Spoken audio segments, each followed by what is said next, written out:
இப்படியெல்லாம் மனைவி கிடைக்க உண்மையில நம்ம கொடுத்து வச்சிருக்கணும். நான் அந்த உப்பு குதிரை அப்படிங்கிற புத்தகத்தை படிக்கும்போது ஒரு ஆசிரியரை பத்தி நான் ஆராய்ஞ்சேன். ஆசிரியரை பத்தி ஆராயும் போது எனக்கு வந்து ரொம்ப அழகான ஒரு சந்தர்ப்பம் கிடைச்சது. இப்படியெல்லாம் மனைவி கிடைக்க உண்மையில நம்ம கொடுத்து வச்சிருக்கணுங்க. அதாவது நான் சமீபத்துல உப்பு குதிரை அப்படிங்கிற புத்தகத்தை படிக்கும் போது அந்த புத்தகத்தோட ஆசிரியர் பேரு ஜோ அப்படிங்கிற மாதிரி போட்டிருந்து. ஏன் அந்த ஜோ அப்படிங்கிற பேரை யூஸ் பண்ணியிருக்காங்க? அவருடைய இயற்பெயர் வந்து முத்துன்னு போட்டிருக்காங்க அவரோட போட்டோவோட.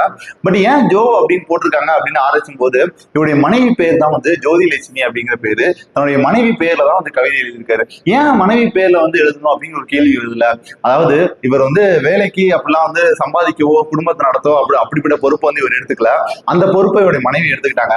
உனக்கு கவிதை பிடிக்குமா, உனக்கு புத்தகம் படிக்கிறது பிடிக்குமா, புத்தகம் வாசிக்கிறது பிடிக்குமா, இதை நீ அப்படியே பண்ணிட்டே இரு, நான் குடும்பத்தை பாத்துக்கிறேன் அப்படின்னு தன்னுடைய குடும்ப பொறுப்பை மனைவி எடுத்து நடத்திட்டு இருக்காங்க. இவருடைய ஆசை தேவையெல்லாம் வந்து கவிதை போய் எழுதணும், புத்தகம் எழுதணும் அப்படிங்கிற மட்டும் அவர் கையில கொடுத்தாங்க. இப்படிப்பட்ட மனைவியை வச்சு இந்த கவிதை எழுதியிருக்காங்க, அந்த புத்தகத்தை எழுதியிருக்காங்க. உண்மையில ரொம்ப ஆச்சரியமான விஷயம். இப்படிப்பட்ட மனைவி எல்லாம் யாருக்கு கிடைக்கும்?